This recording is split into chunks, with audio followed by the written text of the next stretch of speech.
Like all things taboo, there are a lot of myths and speculation surrounding masturbation and its effects on the human body. There's even a global movement called #nofap, whose followers, mostly men, are abstaining from masturbation in order to reap supposed health benefits such as enhanced mood, energy, and self-esteem. While there is still much to learn about how our bodies react to the chemicals and hormones released during sexual release, there are quite a lot of physical and psychological benefits to masturbation, supported by evidence-based science. Most researchers who study sexual health concur that masturbation is a healthy and universal behavior in the human sexual repertoire. Masturbation releases feel-good hormones that boost your mood. During masturbation, the brain releases a number of hormones, the most important being dopamine. Also known as the happiness hormone, dopamine is heavily involved in the brain's reward system. Along with oxytocin, a hormone that improves social bonding, dopamine also improves mood and satisfaction. Other hormones that are released during sexual release also include endorphins, testosterone, and prolactin. These have roles in reducing stress, increasing arousal, and boosting immune system function. However, it's yet unclear how these feel-good hormones differ based on the various forms of sexual release involved, sex versus masturbation or sex with a long-term partner versus sex with a short-term partner. I don't think the science can answer this yet. It appears that the same types of hormones are released, but I think it would be very hard to ever say whether or not they are always released in the same quantity, ratio, or in the same way, regardless of the method to orgasm. Heather Armstrong, lecturer in sexual health at the Department of Psychology at the University of Southampton in the UK, told ZME Science. In terms of outcomes, I think sex and masturbation is so contextual that it's impossible just to tease out one specific thing, i.e., orgasm, and say that that is the one thing causing good outcomes, she added. It alleviates stress and anxiety. During sex, hormones like oxytocin cement pair bonding, which is why it's also known as the love hormone. However, even if you experience sexual release by yourself, the boost of oxytocin is associated with lower cortisol levels, the stress hormone, and relaxation. You fall asleep faster. Many are aware that using masturbation before bedtime can ease one's way into slumber. That's because serotonin, oxytocin, and norepinephrine are released during sexual arousal and orgasm, and all three of these hormones are associated with reductions in stress and boosts in relaxation, which promotes sleep. Masturbation may improve immune function.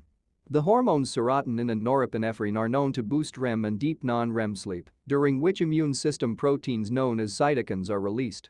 These proteins identify infections and inflammation, thus enhancing protection against pathogens and disease recovery. And also eases or prevents pain. Thanks to its immune system enhancing effects, orgasms can also ease chronic pain, which is often linked to poor immune function. In a 2013 study published in the journal Cephalalgia, researchers found that sexual activity relieves pain caused by migraines or cluster headaches in up to a third of patients. The authors of the study claim that endorphins, the body's natural painkillers, are released during orgasm, thus numbing the pain of migraines. Masturbation isn't associated with mental illness. Some believe that masturbation can lead to depression in some cases. At first glance, this doesn't sound like a ridiculous idea. Like all sexual matters, masturbation is still a taboo topic even in Western societies, which have made great strides in the past century in opening up about sex. Even so, there are many people who have been socialized in religiously strict households and who might feel anxious or guilty when they masturbate as a result.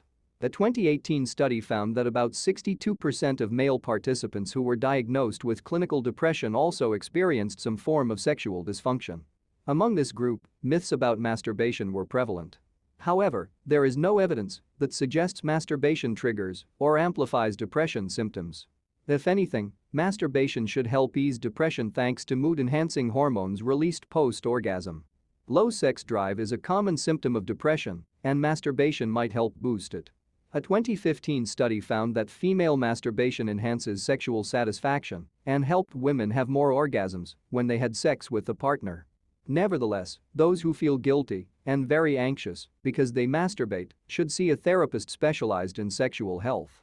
Masturbation is actually better than sex for most women. Sorry to break it to you, guys, but women generally climax quicker and more easily during masturbation than sex. No reason to feel too bad about it though, because it helps both sexes.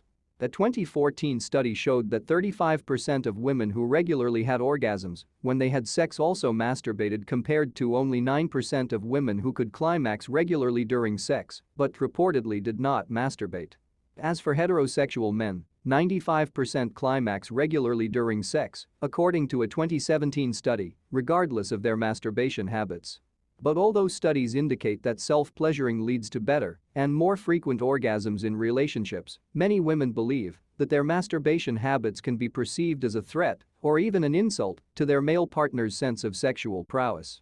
As such, many women refrain from masturbating while in a relationship or avoid proposing the use of sex toys during heterosexual sex with their partners.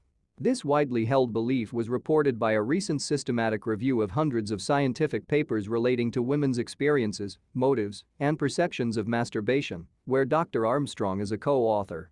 The review goes on to highlight the most common reasons why women masturbate, including as a practical alternative when a sexual partner was not around, if a woman did not reach orgasm with a partner, or as a tool to enhance partnered sex and partnered intimacy. Regarding differences between males and females in the positive outcomes for masturbation, Armstrong said, there is no consensus on whether or not there are significant brain differences between male and females to begin with.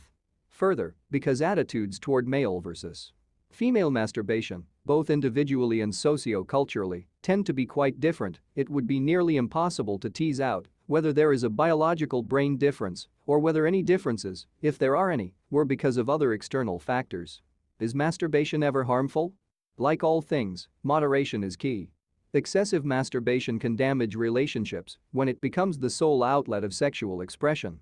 Masturbation can also be physically harmful when people experiment with objects that should have no business near their genitals, never mind inside them. There are very few risks associated with masturbation. Skin irritation may be associated with frequent masturbation if adequate lubrication is not used, Armstrong said.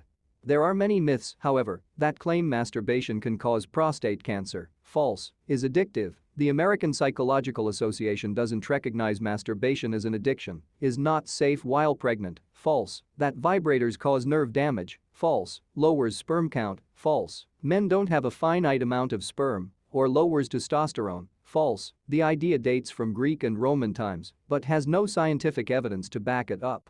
A note on porn. In this day and age, masturbation often goes hand in hand with porn usage. While masturbation, in and of itself, is generally healthy and normal, excessive consumption of video pornography can be associated with some negative effects. Porn use can hijack the brain's neural wiring, leading to a surge of unnaturally high levels of dopamine that can damage the reward system. Long-term, frequent use of pornography is also associated with sexual dysfunction, lower levels of marital quality and commitment to one's romantic partner. Some researchers have gone as far as likening porn use to substance abuse. It's very difficult to separate out porn use from masturbation. Also, there could be differences between porn use without masturbation versus masturbation without porn use versus porn use with masturbation without orgasm versus porn use with masturbation including orgasm. I think the jury's still out as well on the positive and negative effects of porn use. It appears that for the majority of people, porn use is not problematic. For the minority that do experience problematic porn use, it's difficult to say whether porn itself leads to problematic use or if the problematic use is the result or a side effect of other factors, Armstrong said. Bottom line, masturbation is a healthy, normal, and very common, universal form of human sexual behavior. However, sometimes it can have negative effects on mental health if people feel guilty about it, which is why it's important to normalize it and have conversations about it. Porn use is a different discussion, but in order to reap the full benefits of masturbation, one should stay clear of excessive consumption of pornography.